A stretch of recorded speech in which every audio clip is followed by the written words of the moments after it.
Mas quando eu assumi, o São Paulo devia alguma coisa em termos de 300 e poucos milhões de reais.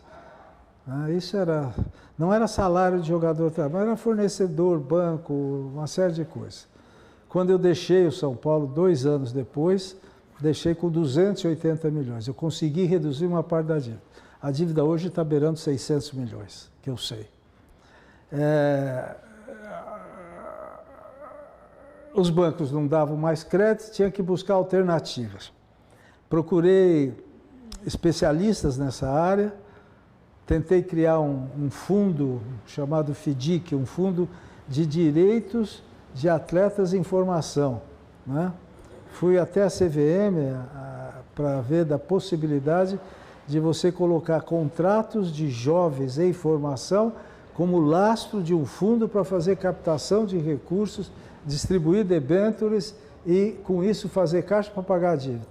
Então, você corria de manhã para pagar a dívida, negociava com o banco, era banco A, banco B, banco C, o dia inteiro correndo, aparecia cada fazedor de milagre, desculpa a expressão, cada picareta na frente oferecendo.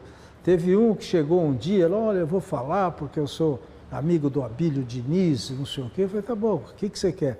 Não, tem aqui um fundo especialista, tal, não sei o quê. Eu falei, quanto custa? Ele falou, não, é Selic mais 8% ao mês e a minha taxa de 4%. Eu falei, a porta que você entrou é a mesma que você vai sair. Ou seja, chegava a esse ponto, Até empresários de futebol financiaram alguma coisa. Um conselheiro assim, desses apaixonados que tatua o distintivo do clube no braço, enfim, comprou um jogador para o São Paulo.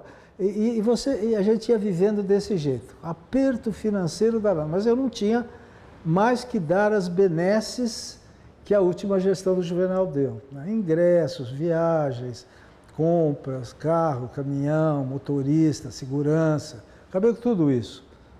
Eles acabaram comigo. A política ferveu e essa política foi extremamente nociva para o São Paulo.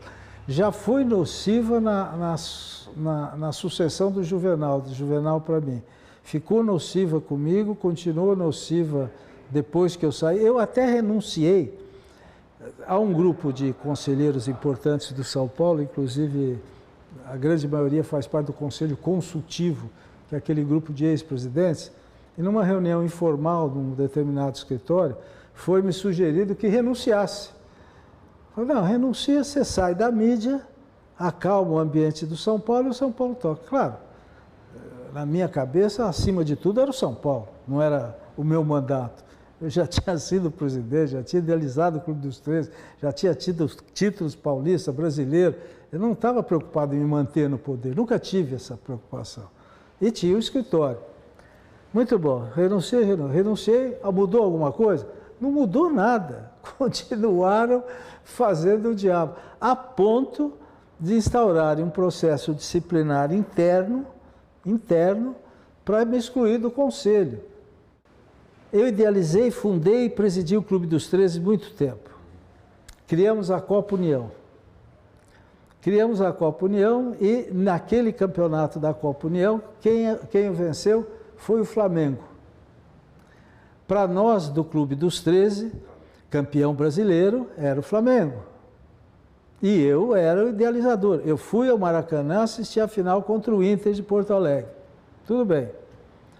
Aí vem aquela discussão, quem é o primeiro pentacampeão brasileiro? Se é o São Paulo ou se é o Flamengo? Na minha cabeça, na minha convicção interna, o São Paulino não gosta quando eu falo isso, era o Flamengo. Então, a famosa taça das bolinhas.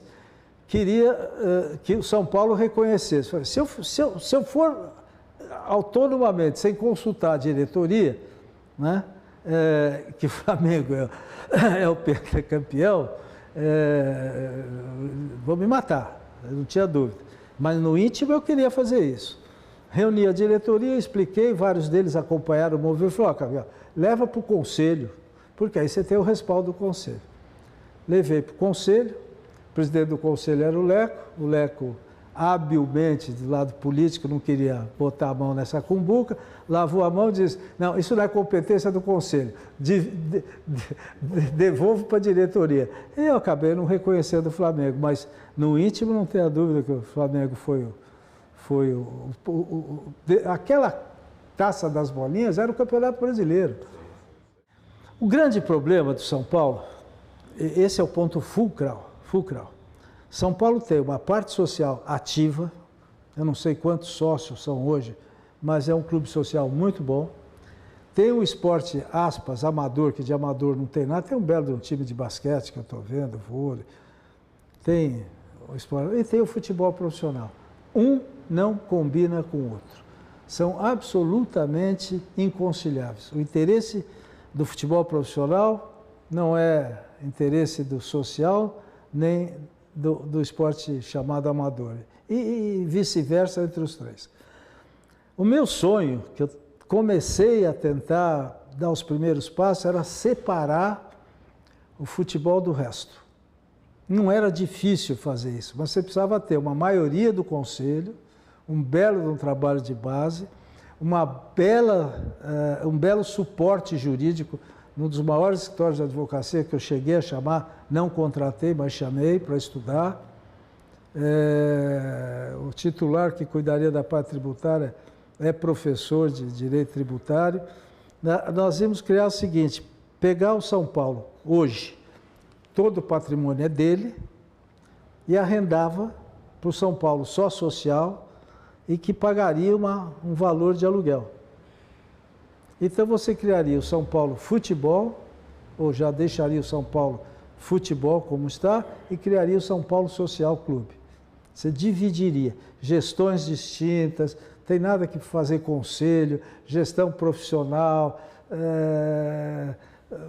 talvez até um SAF, que hoje existe, um dia lá na frente. Não tem clima para isso. Desse jeito que ele tá. Mas quem quer perder a carteirinha de conselheiro? Quem está disposto a deixar de mostrar com orgulho a carteirinha de conselheiro? Ninguém.